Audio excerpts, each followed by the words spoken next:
Next on the Delaware Way, thousands of overdose victims are saved every year by a miracle drug, but are those that apply it protected? This is the Delaware Way.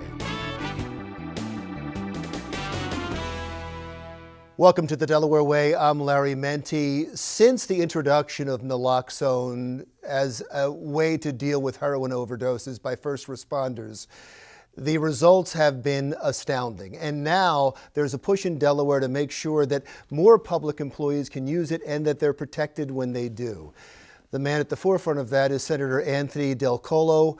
He represents Marshallton, Newport, and Ellesmere. Thank you so much for being here. I really appreciate it. Let's talk about naloxone first of all. How effective has it been in Delaware so far? It's definitely had an impact since we've begun to put things into place and since it's become more readily available. The initial effort, which was done during the last year, the last part of the General Assembly for last year, was to make it possible through training to have pharmacies issue it to a person who is just a layperson that may want to get the training and go through that sort of background to understand how to administer it.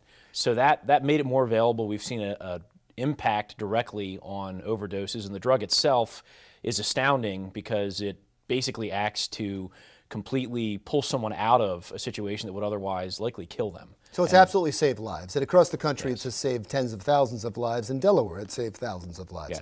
Yes. And so right now, it's mostly first responders who use it. Yes. You would like to see more public employees use it. I would. And so that sort of gets into the specific issue of what we're dealing with here, because when we say first responders, under the old definitions for what's called qualified immunity, which is when somebody delivers emergency medical care and they may, in a snap judgment to save someone's life, make a mistake, possibly open themselves up to a tort suit. Because the way that our law was drafted, it was unclear whether someone who would have the training and was unpaid, or someone who was a firefighter only and didn't have any other specific designation. If those types of categories of paid firefighters in Wilmington, volunteer firefighters generally, would really enjoy the sort of protections from everything but gross negligence or actions taken in bad faith, to determine if they could sort of freely say, okay, we're going to intervene and only think about saving someone's life and not be worried about, if I deliver this, do I open up myself to liability? Am I going to have some impact to my insurance if I decide to carry this and try to save someone's life? Should that protection, I understand what you're doing and I applaud what you're doing, but should that protection be even expanded further than that? For instance, parents hate to hear this, but naloxone is available now in high schools. And so you have school nurses, who are probably already protected, but you could have teachers that could apply naloxone. Some of them are public employees, some of them are not. Should there be an expansion so that anybody who is on the front lines would be able to use it?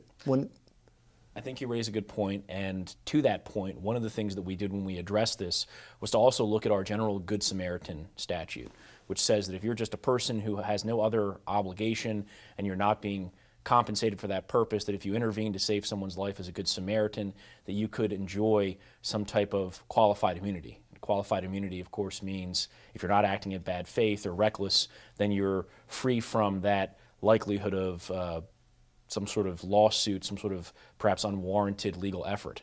So there are certain circumstances where a person would have that lay statute apply to them. I do, however, think that even as we went through and corrected the lay statute that covers Good Samaritans generally, and we expanded it to have first responders be included in the guise of public safety personnel, this is the first step of an effort that I think needs to reach as far as we can to put it in the hands of whoever would be in a position to save a life. Let me ask you a question about naloxone, and it's something that concerns me all the time, and I know it concerns other people, that especially when police officers use naloxone, they bring someone back that has had a heroin overdose. And then many times the courts don't deal with them. Many times that they're not arrested at that point. Many times they go back. And some first responders are dealing with the same person 2 and 3 times. Should there be a statute where someone that is brought back from naloxone is required by the courts, if they go through the court system, required by the courts to go through some type of rehabilitation?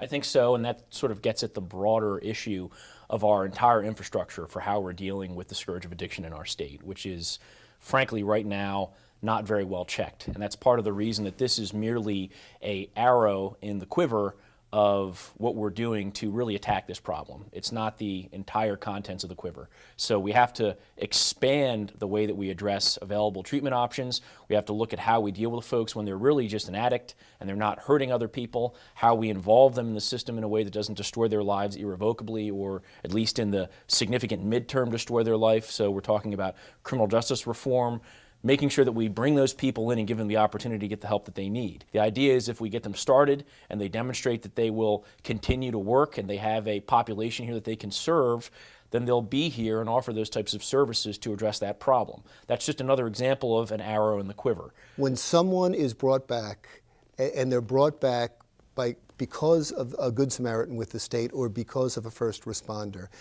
should they just be sent back? They shouldn't be. We should have a system in place that permits us to get someone the help that they need.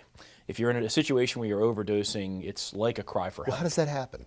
So there are ways that we could do it.